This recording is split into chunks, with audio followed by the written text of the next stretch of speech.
My hands were shaking as I stood in the kitchen, holding a small brown envelope that no one in this house knew about. Not my children. Not my husband. Not even the people who said I was too kind and always giving. Inside that envelope was the truth. And if they ever found out what I was really hiding, everything would change forever. But before I tell you what was inside, let me tell you who I am. My name is Grace. I am the woman who always gives. I give my time. I give my money. I give my strength. I give my heart. And tonight, I was about to lose everything. Before we go any further, let me say this. If you enjoy emotional, powerful stories about family, sacrifice, and shocking secrets, please subscribe to this channel, like this video, and turn on your notifications so you never miss a story like this. Also, tell me in the comments which country you are watching from. I read your comments, and I want to know where my family is watching from. Now, let me take you back to the moment everything almost fell apart.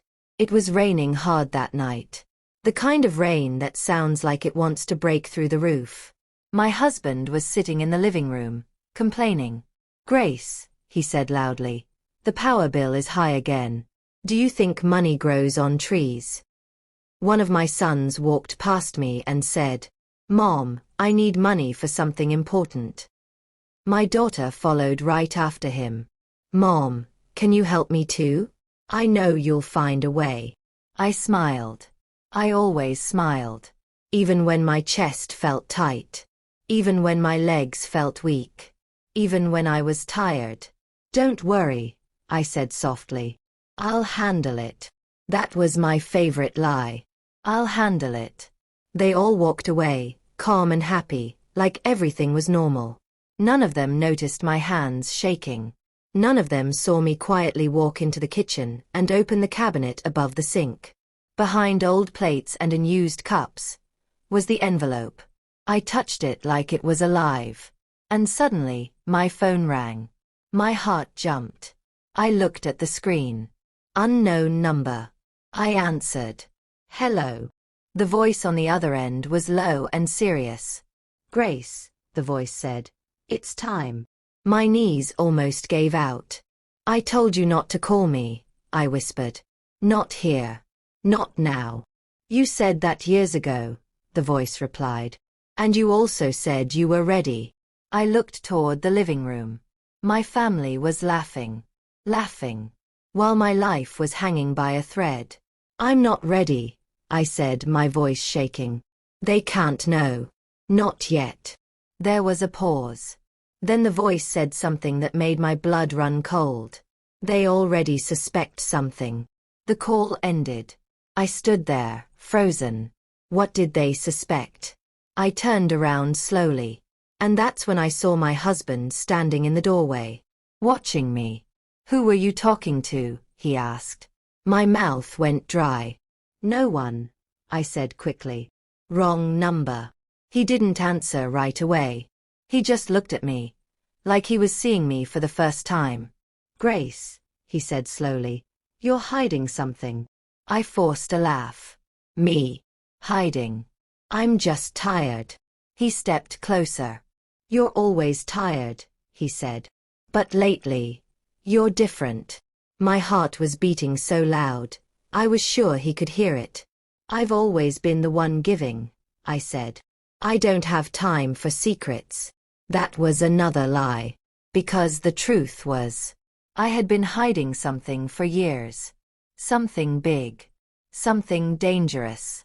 Something that could destroy the image they had of me as the selfless mother and perfect wife. My husband walked away, but his words stayed with me. Later that night, when everyone was asleep, I sat alone on the bed. I took the envelope out again. My fingers trembled as I opened it. Inside were papers. Documents. Proof. Proof of everything I had sacrificed. Proof of the life I lived before them. Proof of the reason I was always giving and never taking. I whispered to myself, "They can never know. Because if they did, they wouldn't just stop loving me. They would hate me." I slid the envelope back into its hiding place and lay down quietly. But sleep never came. Because deep inside, I knew something terrible was coming. The walls were closing in. The lies were cracking. And the people I gave everything to were about to learn that the woman they depended on the most was not who they thought she was. The next morning, I woke up to the sound of my daughter screaming my name from the living room. Mom. Grace. Come here. My heart dropped. I ran out of the bedroom. She was standing by the cabinet. The cabinet above the sink. The plates were moved. The cups were out of place. And the cabinet door was wide open. My breath stopped. The envelope was gone. I slowly looked at my daughter's face. She was holding something in her hands. Something brown. Something small. She looked at me with wide, confused eyes and said, "Mom, what is this?" And in that moment I knew. My secret was no longer mine. My heart felt like it stopped beating. The room went quiet. Too quiet. My daughter was still holding the brown envelope in her hands. Her fingers were tight around it, like she was afraid it might disappear if she let go. "Mom," she said again, slower this time. "What is this?" I opened my mouth, but no words came out. Behind her, my son leaned forward. My husband stood up from the couch. "What envelope?" my husband asked. "Where did you get that?" I swallowed hard. "That's nothing," I said quickly. "Just old papers. Please give it to me." But my daughter didn't move. "Old papers?" she asked. "Then why were they hidden?" That question hit me like a slap. I took one small step forward. My legs felt weak. "Sweetheart," I said softly, "you don't need to worry about that." She looked down at the envelope, then back at me. "I wasn't looking for it," she said. "I just wanted a cup. But it was right there. Like you didn't want anyone to see it." My son crossed his arms. "Mom," he said, "what's going on?" My husband's voice was calm, but his eyes were sharp. "Grace," he said, "give us the truth." The truth. I had spent my whole life hiding it. I had built this home on silence, smiles, and sacrifice. And now, it was cracking. "I'll explain," I said. "Just, not now." "That's what you always say," my husband replied. "Later. Tomorrow. Some other time." He walked closer and gently took the envelope from my daughter's hands. My chest tightened. "Don't open it," I said, my voice shaking. "Please." He stopped. He looked at me carefully. "For years," he said, "you've been the one holding this family together. Paying bills. Fixing problems. Saying yes to everyone."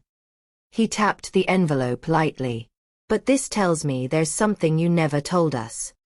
I felt tears fill my eyes. "I did it to protect you," I whispered. My daughter frowned. "Protect us from what?" I didn't answer. My husband slowly opened the envelope. The sound of paper sliding out felt louder than thunder. My son leaned in. "What is it?" he asked. I closed my eyes. Inside the envelope were documents I never wanted them to see. Letters. Bank papers. Old legal forms. My husband's face changed as he read. "What is this account?" he asked. "Why is your name on it alone?" My son's voice rose. "Mom, this says a lot of money." I shook my head. "It's not what you think." My daughter picked up one of the papers. "And this?" she asked. "Why does this letter talk about another address? Another life. Another life." That word hurt the most. Because it was true. Before I was their mother. Before I was a wife. Before I was the woman who always gave. I was someone else. "Grace," my husband said slowly, "have you been hiding money from us?" The question cut deep. "Hiding?" I repeated. "No. Saving." "For what?" my son asked. I looked at their faces. Confused. suspicious, hurt. For the day you would no longer need me, I said. The room went silent. That doesn't make sense, my daughter said. We always need you. I gave a sad smile. You think that now? My husband rubbed his forehead.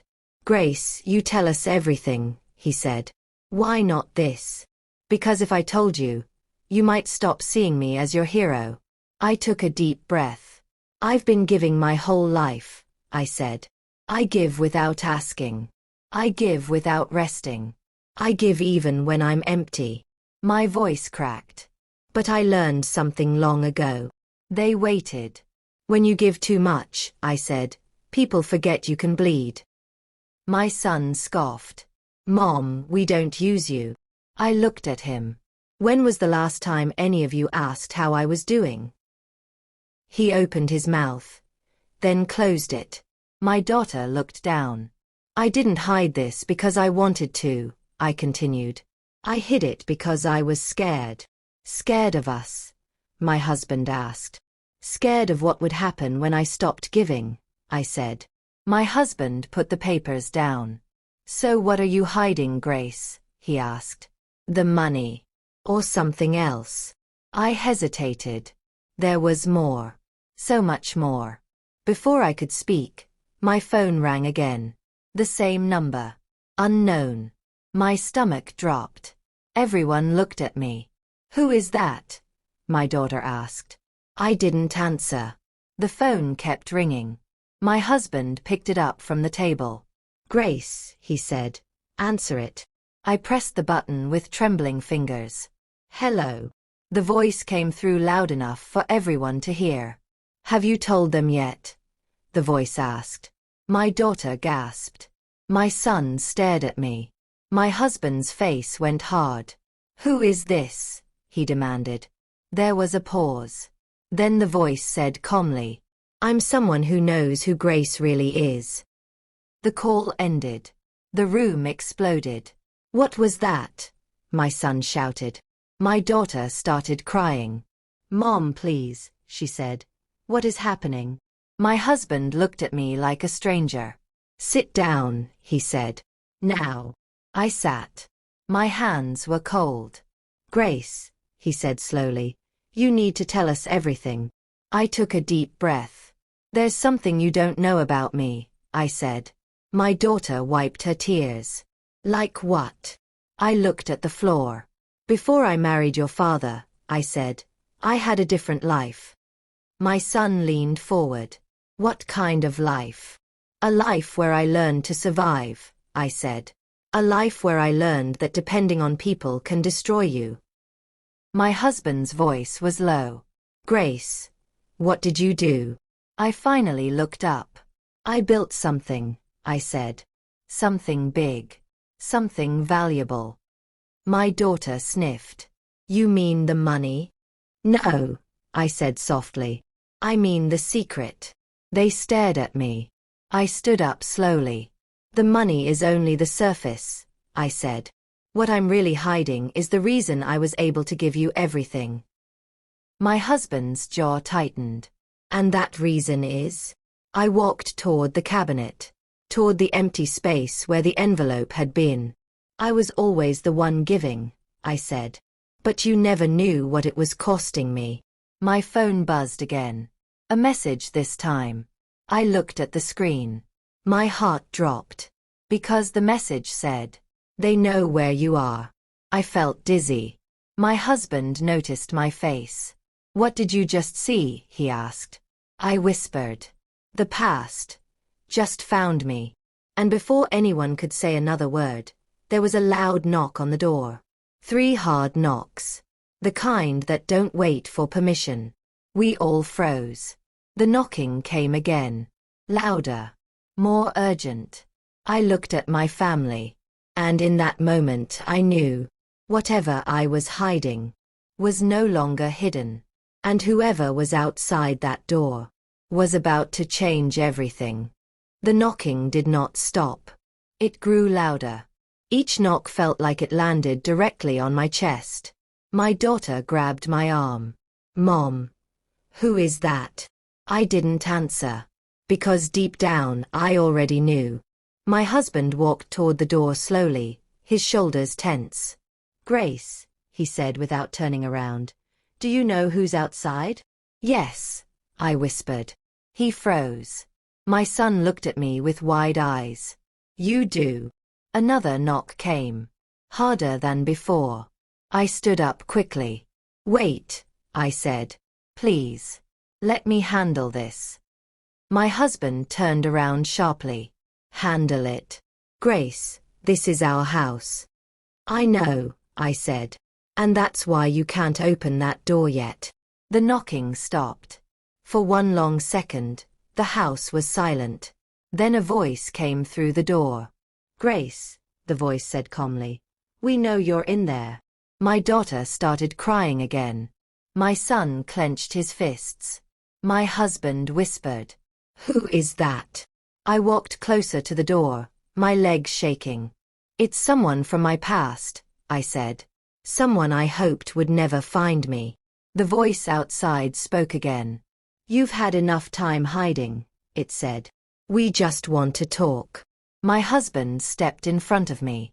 No, he said loudly. You don't talk to my wife like that.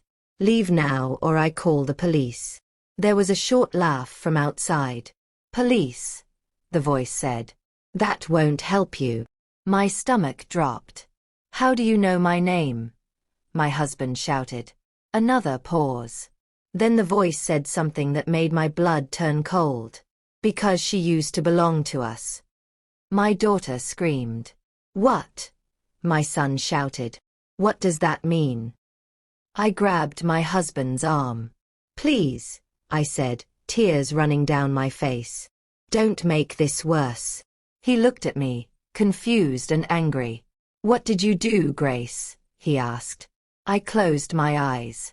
I survived, I whispered. The doorbell rang. Again.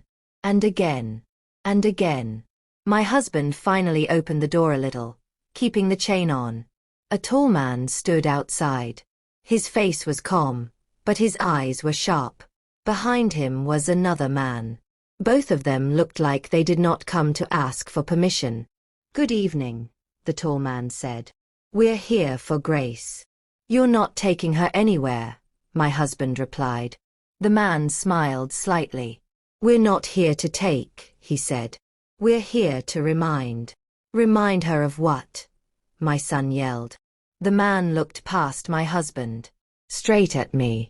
Of who she really is. My knees almost gave out. My husband closed the door and locked it. He turned to me slowly. Grace, he said, you are going to tell us everything. Right now. I nodded. My daughter sat on the couch, shaking. My son stood by the window, watching. I took a deep breath. There's something I never told you, I said. Something I buried a long time ago. My husband crossed his arms. Start talking. I sat down. When I was young, I said, I had nothing. No family. No help. No safety. My daughter sniffed.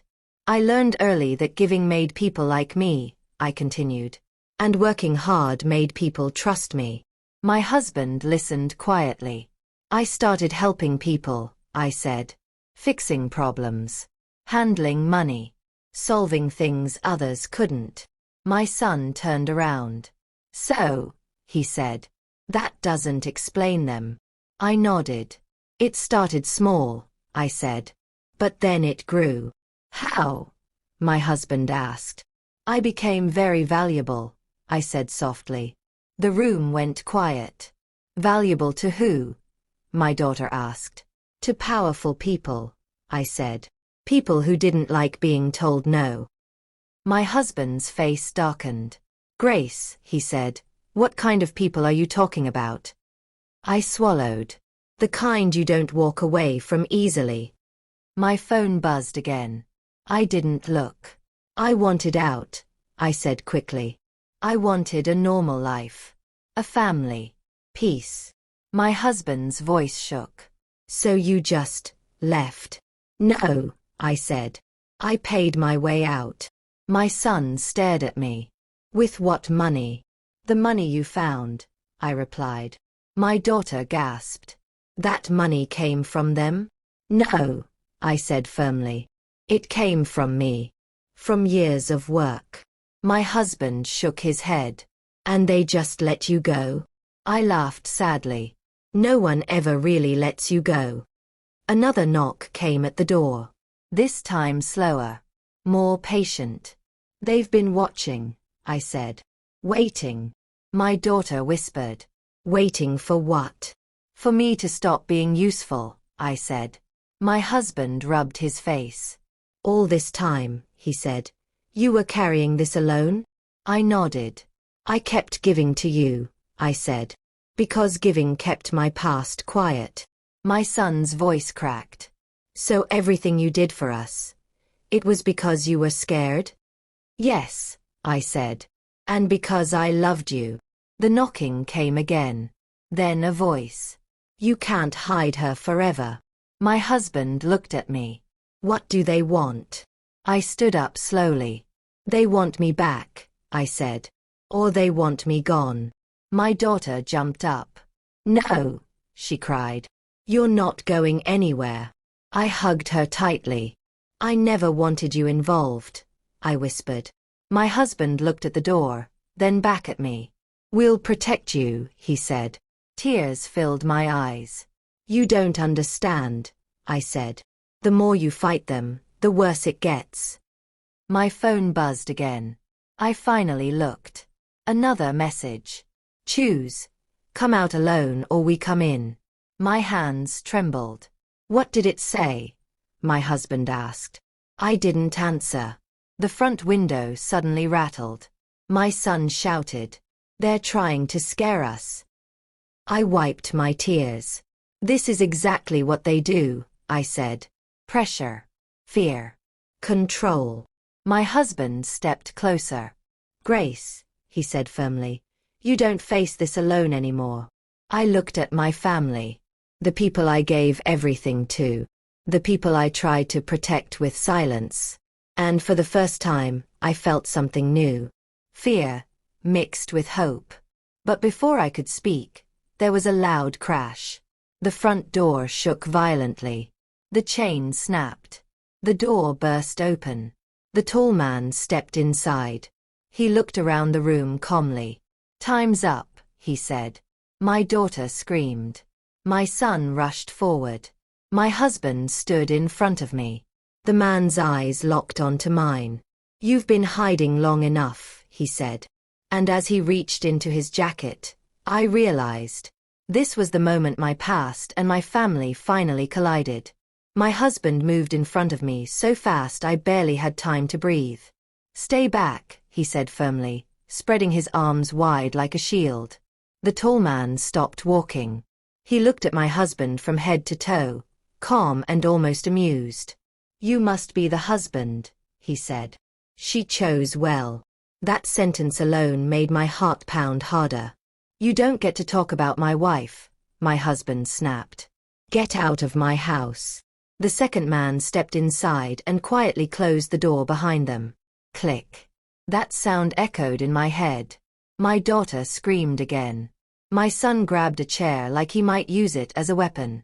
I rushed forward. Please, I said, my voice shaking. Not in front of them. The tall man finally looked away from my husband and focused on me. You always did care about everyone else first, he said. That hasn't changed. How did you find me? I whispered. He smiled slightly. You really thought we'd lose you? He asked. After everything you know? My husband turned toward me sharply. Grace, he said. What does he mean by that? I swallowed hard. Please, I said again. Let me talk to them alone. No, my husband replied. Whatever this is, we face it together. The tall man nodded slowly. That's unfortunate, he said. My daughter clung to my arm. Mom, she whispered. I'm scared. I held her tight. I know, I said softly. I'm sorry. The tall man cleared his throat. We're not here to hurt anyone, he said.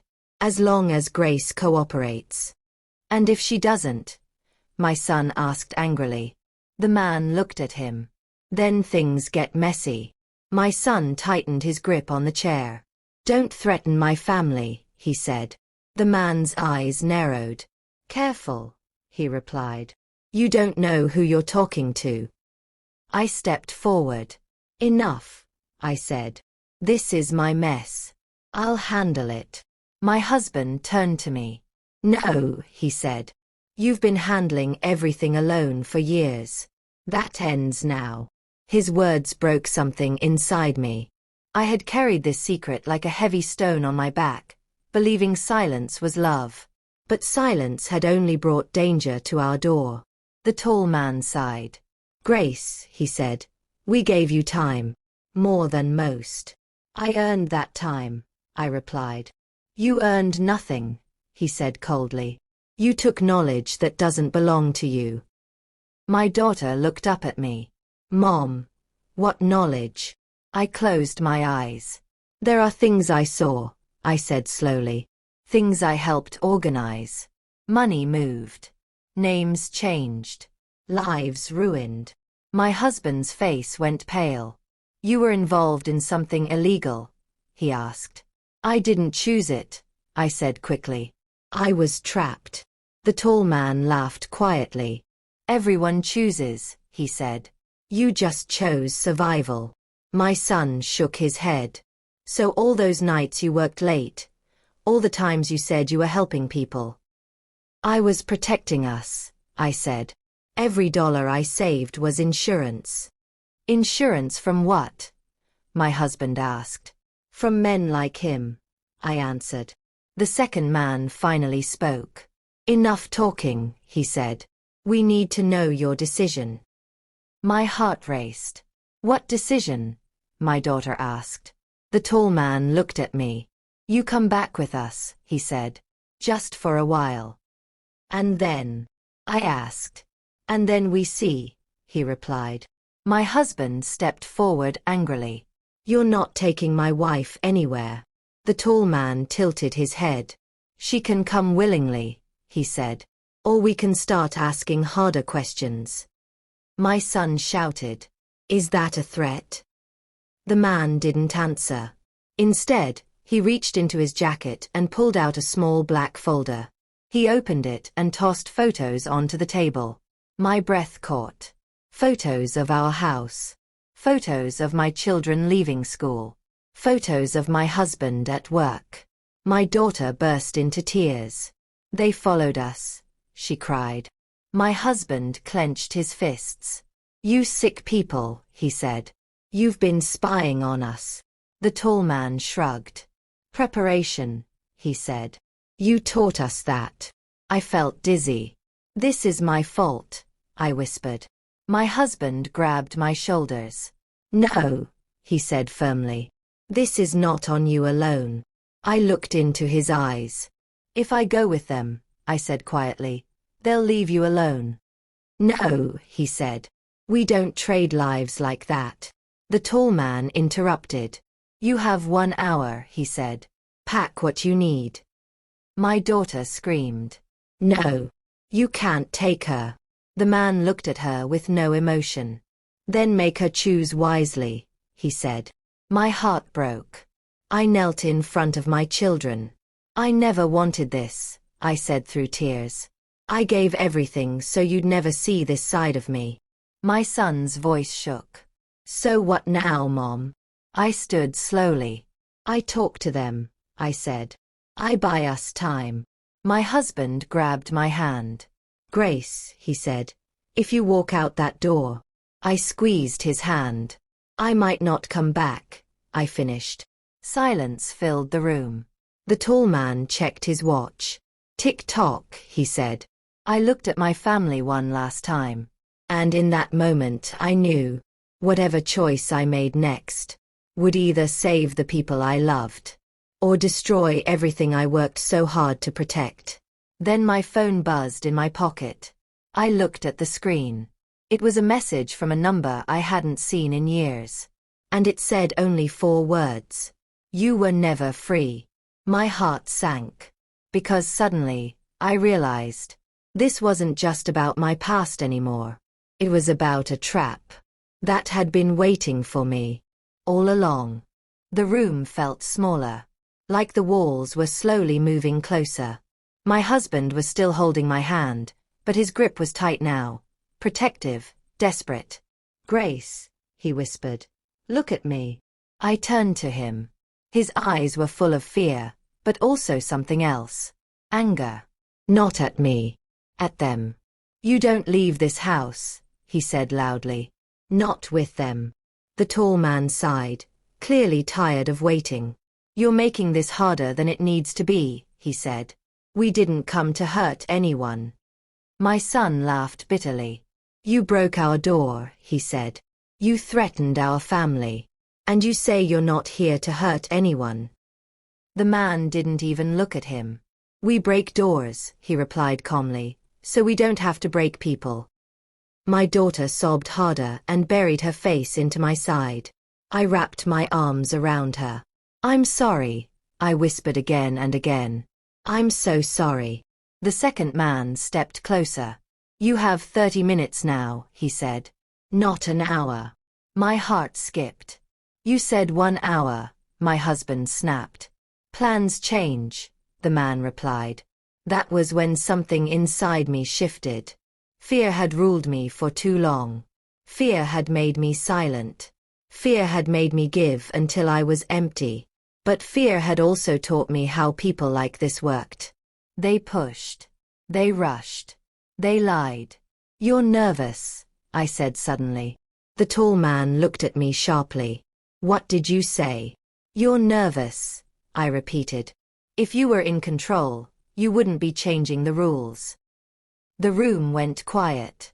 My husband looked at me in surprise. The tall man smiled, but it didn't reach his eyes. "You're still sharp," he said.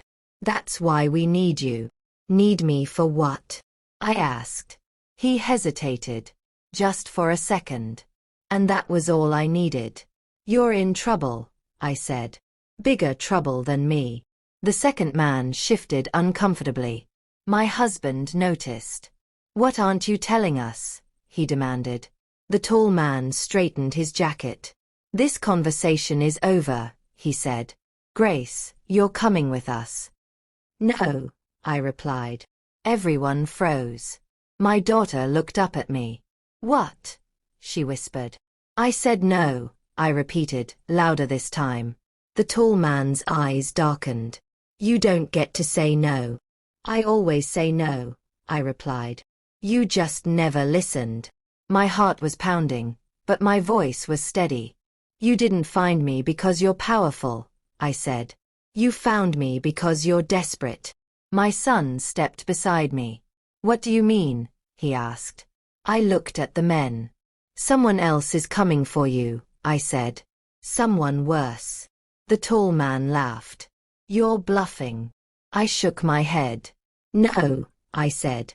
"If I was bluffing, you wouldn't be here in person." Silence. My husband slowly nodded. "They need you," he said, understanding now. "Not the other way around." The tall man clenched his jaw. "You're smarter than I expected," he said to my husband. "That's dangerous." I stepped forward. "If you touch my family," I said, "everything I know goes public." The second man snapped. "You wouldn't dare." "I would," I replied. "And you know it." My daughter wiped her tears. "Mom, what do you know?" she asked softly. I looked at her. "Enough," I said. "Enough to destroy powerful people." The tall man stared at me for a long moment. "You always were dramatic," he said. Then his phone buzzed. He looked at the screen. His face changed. Just slightly. But I saw it.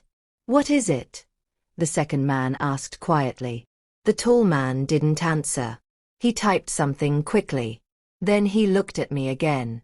"You've been busy," he said. "So have you," I replied. My husband squeezed my hand. "What's happening?" he asked. I took a deep breath. "They didn't come to take me," I said. They came to see if I'd protect them. My son frowned. Protect them from what? From the truth, I said.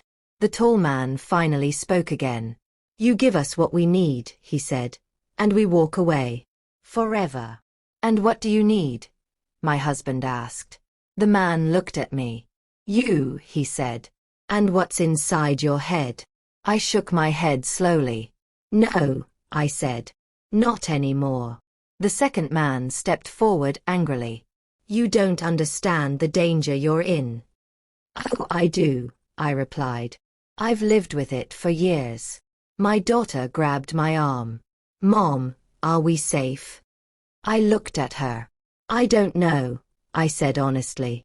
But I won't run anymore. The tall man exhaled sharply. You've changed, he said. Yes, I replied. I stopped giving for free. Another loud noise came from outside. Not knocking. Sirens. Faint, but growing louder. My husband's head snapped toward the window. Did you call the police? He asked me. I shook my head. No, I said. But someone else might have. The tall man's eyes widened. Who? He asked. I looked at my phone again. Another message had appeared. This one read, they're moving too fast. Get ready. My stomach dropped. Because suddenly I understood something terrifying. There were more people involved. More sides. More danger. And the worst part? I wasn't sure anymore. Who was coming to save us? And who was coming to finish what my past had started? The sirens grew louder. The men exchanged nervous looks. And for the first time since they walked in, they looked afraid. The sirens were closer now. Not loud enough to be outside our door yet, but loud enough to change everything. The tall man took a slow step back. Who did you call? He asked again, this time without his calm voice. I told you, I said quietly. It wasn't me. My husband looked between us. But someone did, he said. And whoever it is, they know where we are. The second man walked toward the window and pulled the curtain back just a little. He cursed under his breath. That's not local police, he said. The tall man's jaw tightened. My son noticed. What do you mean not local? He asked.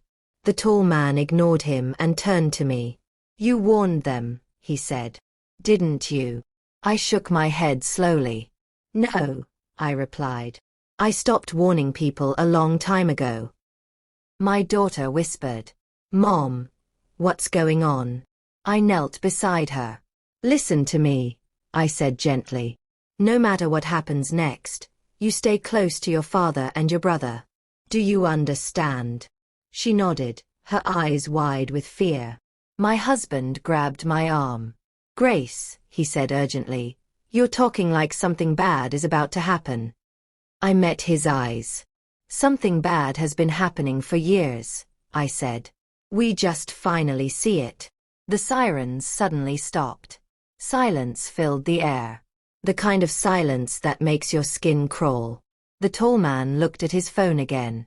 Then he smiled, but this time, the smile was wrong. Looks like we're not the only guests tonight, he said. What does that mean? My son asked. Before anyone could answer, there was a heavy knock at the door. Not rushed. Not violent. Controlled. Professional. 3 slow knocks. The tall man raised his eyebrows. Well, he said, that's new. My husband moved in front of us again. Everyone stay back, he said. The second man whispered to the tall man. This is bad. We weren't told about this. Told by who? I asked. Neither of them answered. The knock came again. A voice followed. Open the door, the voice said. This is not a request. The tall man laughed softly. You hear that? He said to me. Sounds familiar. My heart sank. Because I knew that voice. Not from fear. From memory. From long nights of silence and control. They're here for all of us, I whispered. My husband turned sharply. You know them. Yes, I said. Better than them. The tall man looked at me carefully now. You never mentioned a third party, he said. I didn't know they were moving yet, I replied. The second man cursed again. We need to leave, he said. Now. You can't, I replied. They both stared at me. Why? The tall man asked. Because if you open that door, I said, you won't be the ones in control anymore. The knock came again, harder this time. The voice spoke again. Grace, it said. You always were stubborn. My daughter screamed. My husband whispered my name like a prayer. How do they know you? He asked. I closed my eyes. Because they built the cage I escaped from, I said. The tall man backed away from the door. This wasn't part of the deal, he muttered. The voice outside continued. You hid well, it said. Family life suits you.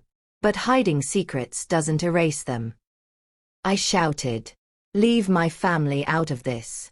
There was a pause. Then the voice replied calmly. That depends on what you do next. My son snapped. You don't get to threaten us. The voice laughed. Oh, I do, it said. Because she taught us how. The tall man turned to me sharply. What did you teach them? He demanded. I looked at him. How to make people disappear without touching them, I said. Silence. My daughter clutched my hand tighter. You said you just helped with money, my husband whispered. That's what I told myself, I replied. The front door handle moved slightly. Not opening. Testing. The tall man raised his hands slowly. All right, he said. This has gone far enough. He looked at me. You want to fix this? He asked. You come with us now. We'll shield you. I shook my head. No, I said. You can't protect me from them. The second man snapped. Then we're all dead. I stepped forward. No, I said quietly. Just exposed. The door suddenly opened. Not broken. Unlocked. The chain slid free like someone had the key. A man in a dark coat stepped inside. Then another. Then another. They moved slowly, confidently, like they owned the space. The tall man stiffened. Who authorized this? He demanded. The man in front looked at him and smiled slightly. No one you answer to, he said. Then he turned to me. Grace, he said calmly. It's been a long time. My legs trembled. My husband stood firm. Get out of my house, he said. The man glanced at him briefly. You married well, he said to me. Strong. Loyal. Then his eyes shifted to my children. Beautiful family, he added. Something inside me snapped. Don't look at them, I said sharply. He raised his hands slightly. Relax, he said. We're not here for them. Then why are you here? My husband asked. The man looked at me. For closure, he said. And for what she owes. The tall man laughed bitterly. She owes us, he said. The man in the dark coat turned slowly. No, he replied. She owes everyone. The room felt like it was splitting in two. 3 sides. No allies. My phone buzzed again. One final message. You can't save everyone this time. I looked up. Because in that moment, I realized the truth. I wasn't standing between my family and danger anymore. I was standing between 2 powerful forces that both wanted what I had been hiding. And whichever side I chose next would decide who walked out of this house alive. The air felt heavy, like it was hard to breathe. 2 groups of dangerous men stood inside my living room, staring at each other like wolves deciding who would strike first. And right in the middle of them was me. The woman who was always giving. The woman who thought she could hide forever. My husband's voice broke the silence. Grace, he said slowly, tell me the truth. Right now. No more half stories. I looked at him. At the man who had loved me without knowing the weight I carried. At the children who only knew me as their mother, not as the woman who learned how to survive monsters. "This ends tonight," I said softly. The man in the dark coat smiled. "That's what you said the last time too." The tall man snapped back. "She belongs to us." The man in the dark coat turned his head slightly. "No," he said calmly. "She never belonged to anyone." I felt my hands shaking. "Enough," I said loudly. Every eye turned to me. "I am done being pulled apart," I continued. "You all want something from me, but none of you ever asked what it cost." My daughter clung to my husband's arm. "Mom," she whispered, "please don't let them take you." I swallowed hard. "I won't," I promised. "Not like before." The tall man stepped forward. "You don't get to rewrite history," he said. "You signed agreements. You took payment." "Yes," I replied. "And you took years of my life." The man in the dark coat nodded. "She was useful," he said. "Until she wasn't." My son exploded. "Stop talking about her like she's an object." The man looked at him with mild curiosity. "You have her fire," he said. "She had that too, once." I snapped. "Don't talk to my son." The man raised his hands slightly. "You taught him well," he said. "That's why this hurts." My husband stepped closer to me. "Grace," he said, lowering his voice, "whatever you did, whatever they want, we'll face it together." I felt tears burn my eyes. "That's what scares me," I whispered. The tall man turned toward the man in the dark coat. "This is getting out of hand," he said. "We came to collect a debt." "And I came to close a chapter," the man replied. The tall man laughed bitterly. "By tearing her family apart?" The man shrugged. "If that's what it takes." I took a sharp breath. "No," I said firmly.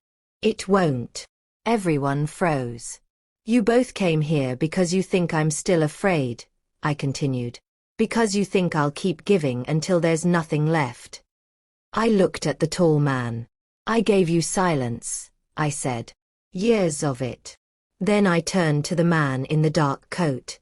"And I gave you loyalty." My voice hardened. "You don't get any more." The tall man narrowed his eyes. "You're bluffing again." I shook my head. "No," I said. "I'm choosing." My husband looked at me, confused. "Choosing what?" he asked. I stepped forward. "To stop hiding." The man in the dark coat studied me carefully. "You understand what that means," he said.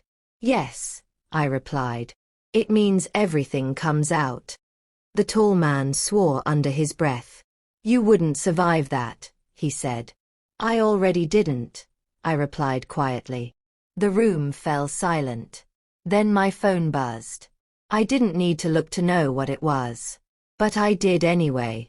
A new message. "The files are ready. One move from you." My heart pounded. My husband saw my face. "What files?" he asked. I looked at him. "The proof," I said. "Of everything." My daughter gasped. "You kept all that?" she asked. "I had to," I said. "Giving without protection is just self-destruction." The man in the dark coat smiled thinly. "You always planned for this moment," he said. "I planned for survival," I replied. The tall man took a step back. "Don't do this," he warned. "Once you release that, there's no going back." "I know," I said. My husband grabbed my hand.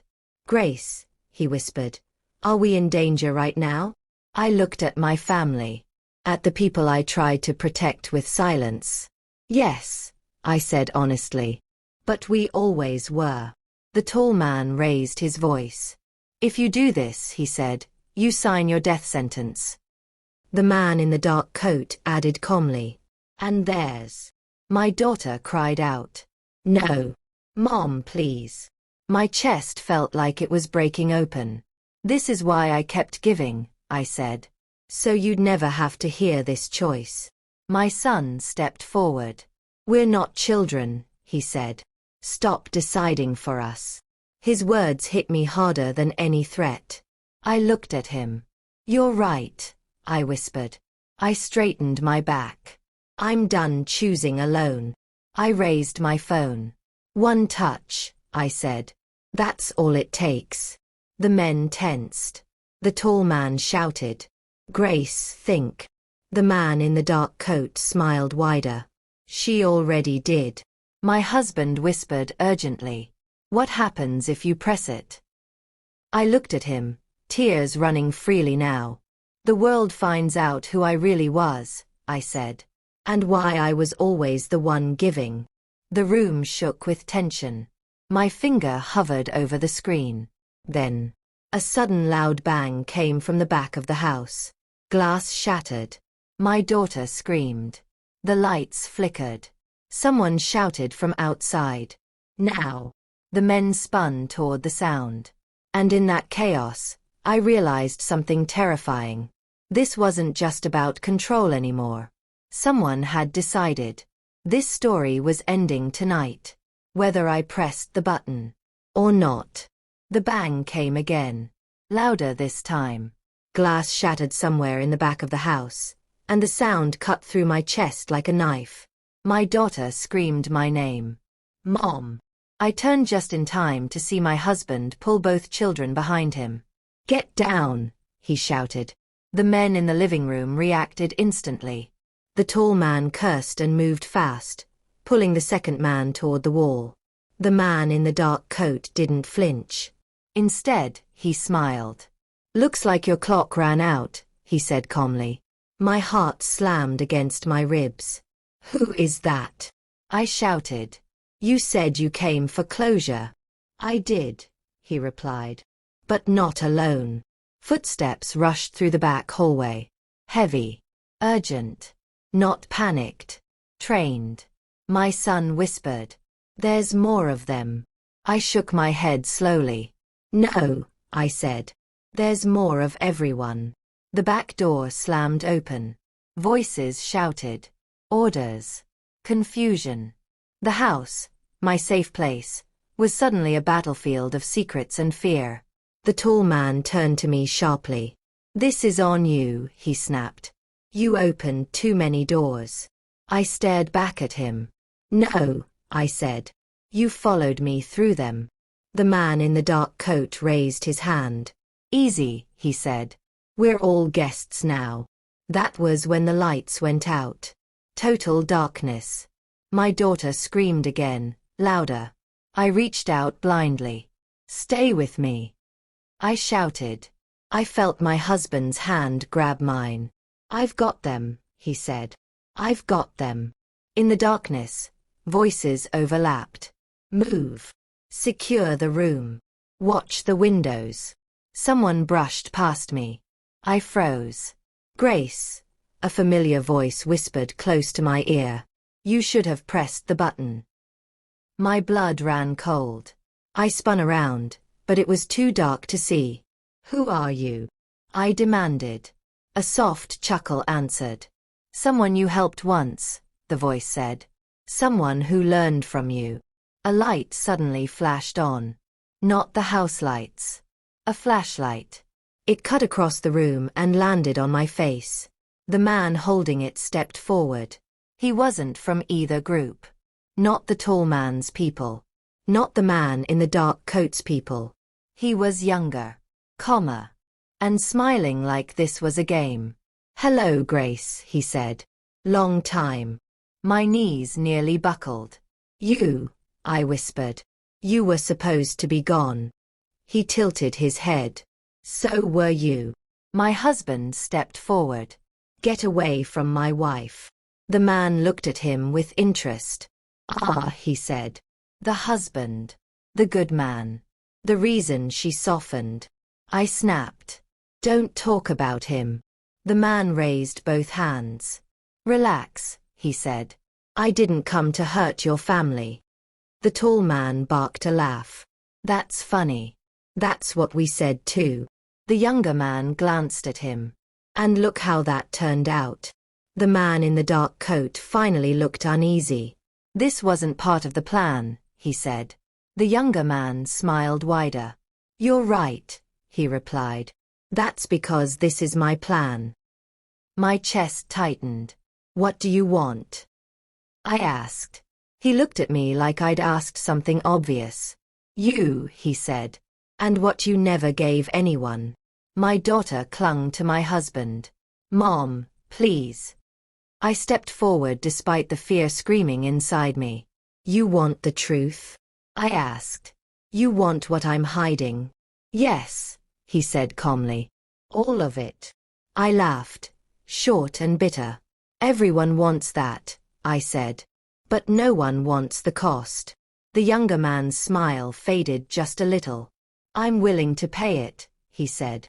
The tall man snapped. "You don't get to take her. Not after all this." The younger man turned slowly. "Sit down," he said. The tall man laughed, then stopped, because 3 red dots appeared on his chest. "Lasers." My daughter gasped. My son whispered, "Oh my God." The younger man didn't raise his voice. "I said," he repeated, "sit down." The tall man slowly lowered himself onto the couch. The second man followed. The man in the dark coat narrowed his eyes. "You're making a mistake," he said. The younger man looked at him. "No," he replied. "I'm correcting one." He turned back to me. "Grace," he said gently, "you taught us something important." I didn't answer. "You taught us that the one who gives the most," he continued, "controls the room without anyone noticing." My heart pounded. "I'm done controlling," I said. "No," he replied softly. "You're just done pretending you weren't." My husband shouted, "Enough. Leave us alone." The younger man finally looked at him seriously. "She won't be left alone," he said. "Not after tonight." I raised my phone again. "You see this?" I asked. "One move, and everything goes public." The younger man nodded. "I know," he said. "I helped design the backup." My breath caught. "You, what?" He smiled. "You always did plan for betrayal," he said. "Even from yourself." The man in the dark coat swore under his breath. The tall man looked terrified now. My husband stared at me. "Grace," he whispered, "how deep does this go?" I swallowed hard. "Deeper than I wanted," I said. The younger man stepped closer. "Here's the truth," he said. "You don't choose anymore." I shook my head. "Yes, I do." He leaned in. "No," he said quietly. "Tonight, you reveal yourself, or we reveal you." My daughter sobbed. "Mom, please don't." I felt something inside me break and harden at the same time. I looked at every face in the room, at the men who hunted me, at the family I loved, at the secret that poisoned everything. "I was always the one giving," I said slowly. "My time, my mind, my silence." The room went still. "But you never knew," I continued, "that what I was really hiding was the power to end this." My finger hovered over the screen again. The younger man's smile disappeared. "Careful," he warned. I met his eyes. "No," I said. "You be careful." Because for the first time since this nightmare began, I wasn't afraid of losing everything. I was afraid of what would happen if I didn't finally let the truth burn its way out. And just as I was about to press the screen, my phone went black. Dead. No power. No signal. Nothing. The younger man smiled again. And that smile told me something terrifying. This time, they had planned for everything. The engines outside grew louder, closer. Heavy vehicles. Not rushed. Not chaotic. Organized. Every man in my living room understood that sound. And for the first time since this nightmare began, they were not in control. The younger man walked slowly toward the window and pulled the curtain aside just enough to look. What he saw wiped the confidence off his face. "This wasn't part of the equation," he muttered. The tall man stood up from the couch, shaking. "Who are they?" he asked. The man in the dark coat went pale. "Federal," he whispered. "Or worse." My husband looked at me. "Grace," he said, voice low but steady, "tell me the truth. Did you do this?" I nodded. "Yes," I said. "A long time ago." My daughter clutched my sleeve. "You called them?" she asked. "No," I replied softly. "I prepared for them." The younger man turned back to me sharply. "You said the phone was dead," he said. "It was," I answered. "That was never the trigger." I took a slow breath and finally said the words I had been hiding for years. "I didn't just collect secrets," I said. "I distributed them." The room fell silent. "I gave each group just enough information to protect themselves," I continued. "But not enough to destroy each other." The tall man sank back onto the couch. "You said you stopped," he whispered. "I stopped giving blindly," I replied. "Not wisely." The man in the dark coat laughed bitterly. "So we were all insurance policies." "Yes," I said. "Against men like you." The younger man stared at me, disbelief slowly turning into anger. "You played everyone," he said. "No," I replied. "I survived everyone." The engines outside stopped. Doors slammed. Boots hit the ground. Clear. Calm. Confident footsteps surrounded the house. My husband pulled the children behind him again. The younger man backed away. "This isn't over," he said. "You think this ends cleanly?" I looked him straight in the eyes. "It ends honestly," I said. "That's what scares you." A loud authoritative voice came from outside. "This house is surrounded. Come out slowly. Hands visible." The tall man laughed once, broken and empty. "She finally stopped giving," he said. The man in the dark coat closed his eyes. "You always warned us," he murmured. "We just didn't listen." The younger man took one last look at me. "You could have ruled everything," he said. I shook my head. "I almost lost everything," I replied. The front door opened again, this time without force. Men in dark uniforms stepped inside, controlled and alert. One of them looked at me. "Ma'am," he said, "are you hurt?" I shook my head. "No," I said. "But I'm done hiding." They moved quickly. The men who haunted my past were handcuffed, read their rights, and led out one by one. None of them looked powerful anymore. They looked small. When the last one was gone, the house fell quiet. Real quiet. My daughter broke down completely. I dropped to my knees and held her. "I'm sorry," I whispered. "I thought giving everything would keep you safe." My son knelt beside us. "You kept us alive," he said. "But now, you get to live too." My husband sat next to me and pulled us all into his arms. "No more secrets," he said gently. I nodded, tears streaming down my face. "No more," I promised. Weeks later, the house felt lighter. Not because the past disappeared, but because it no longer owned me. The investigations came. The questions came. The whispers came. But so did something else. Freedom. For the first time in my life, I stopped being the woman who gave everything quietly. I became the woman who finally told the truth. And here is the lesson I learned the hard way. When you give too much, people stop seeing your sacrifice. But when you stop hiding, they finally see your strength. If this story moved you, please like this video, subscribe to the channel, and turn on the notification bell so you don't miss more powerful stories like this. Drop a comment and tell us where you're watching from. You are not alone. And remember, sometimes, the strongest people are the ones who stop giving and start choosing themselves.